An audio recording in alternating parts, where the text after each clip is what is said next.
Well, hey everybody, welcome back to Trevette Nuts. I'm John. I'm sitting in the backyard with the butterfly bush behind me because it smells really good. Thought I'd come out here and sit next to it. The aroma was wafting over onto the deck, so I thought I'd come out here and get closer and get the full experience. So this video, what are we doing? An item of curiosity. When Skip came to visit a couple weeks ago, he brought me a little frame, and kind of go over it a little bit. I'm also going to be doing a tutorial on Ashley Book of Knots Sennit number 2979, which is called French Sennit, and then in brackets 2, because he has French Sennit 2976 is also French Sennit, so it's rather different. I like it, so I thought I'm going to be using it on this frame, and I'm going to show you the components of the new frame and the crude design that I've come up with. I'm pretty sure what I'm doing with it, but not the final parts on the features. And that's probably going to be about it. I hope you enjoy it.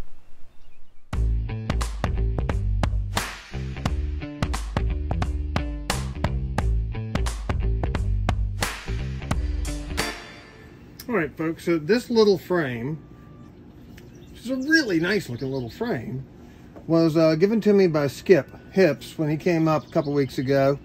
He bought this, unbelievably, somewhere in Arizona, maybe 20 years ago, at a thrift store for $3. So let's look at this thing. The reason we're doing this and that I have it is primarily just curiosity. If we show this, maybe somebody would recognize the work from somebody that they knew as a relative. So what we've got here on the side, you can't really see, I guess, but here, this is 8-strand square braid, single line as a divider. This is what I'm going to be doing a tutorial on. In this case, 10-strand French. Ashley Book of Knots number 2979. I'm going to do a tutorial on that. This is a curiosity. It's actually some kind of square braiding, but not quite Solomon bar, but something a little off. So we're going to, maybe I'll try to figure out how that's done. And then this just looks like some, maybe some other French from Ashley, 2976, probably, doubled. And another single line inside, and a few Turk's heads, but and another Turk's head up top. Really, really nicely done work. I mean, it's beautiful. It is perfectly tied, and it's old. Looks like it's probably covered in spar varnish, maybe shellac, but probably spar varnish. So, if anybody has ever seen somebody's work like this from maybe 30 years ago, let us know. So this is my next frame. Here's the wooden part. I actually made this a long time ago, almost a year ago. So this is poplar up here, and this is cedar, all glued together. So this is a roughly sketched, crude design that's gonna go on that.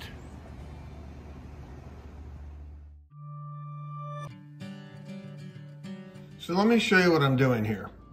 This is some 10-strand 2979 that I tied in the clamp, and actually without this little weight, which I'm gonna show you in a minute. But I'm taking it a step further. I mean, this looks fine. I think that's nice looking Sennit. However, check this out. I have decided to do things a little bit different. Here we go.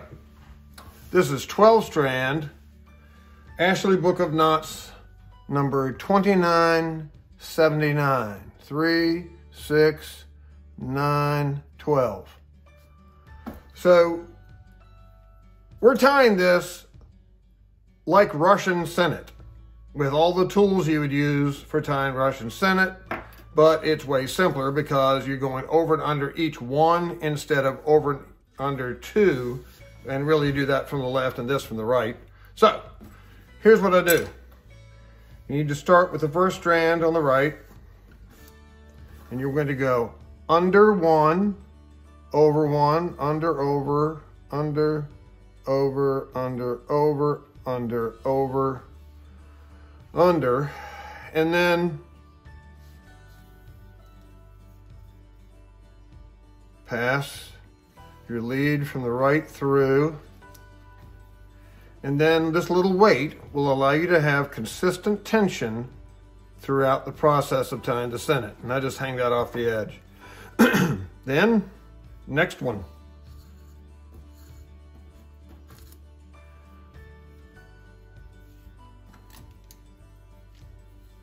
And we're gonna go under, over, under, over, under. Whoops.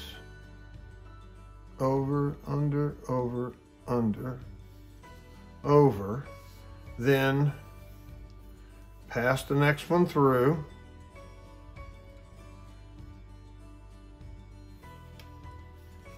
Pull that up. Link it over. Is this right? It is. Then the weight gets transferred to the next one, and this comes over. This is just like you would do in Russian. Then I'm gonna put this back in here. If I can grab it. That goes back down in there. Pull that out. Give them a tug.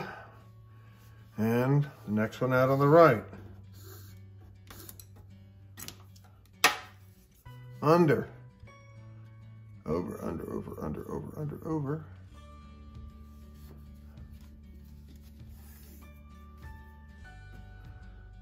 I've been tying this all day. I've tied it for a couple of days, but I've been tying this all day, and I finally was like, you know what? This is the way to do it for most consistent result throughout, no question. Now, you could tie this without doing any of this. You could tie this with it just the ends clamped. So that may be the route you want to go if you're not tying long strands of this. But for what I'm doing, because this is one of my main Sennits for this frame, it needs to be very consistent. So it's what I'm using and the way I'm doing it. I will readily admit that I do not find tying Sennit in this fashion with a lot of mechanical apparatus to be fun. A lot of what I do is fun. This is not in that category at all. But there's satisfaction in the result being extremely consistent, because tension is the key to nice looking, consistent Sennit. And it's hard to do. I mean, it's the hardest part. It's really the only really difficult part once you know the pattern of a particular Sennit to be tied. It's the only difficult aspect of doing the daggone thing. It's just being consistent with it. And it's very difficult to, without lots of practice, getting consistent tensioning throughout. But this is working.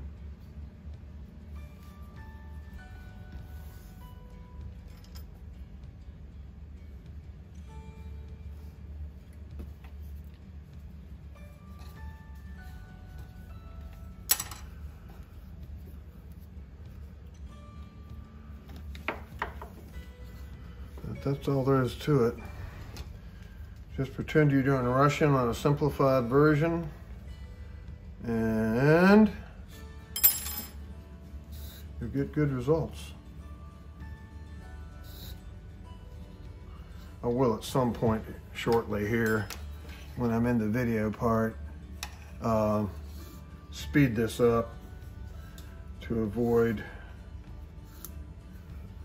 boredom. Is this, I don't know, I'll time it and tell you from the time I started to do this how long it took me. Because this is, I started out with 36-inch lines, and this is number 21, which is a little over 2 millimeters in diameter from Nautical USA. It's one of my favorite lines. It's a nice hard laid, small diameter line. And it is pretty hard laid stuff.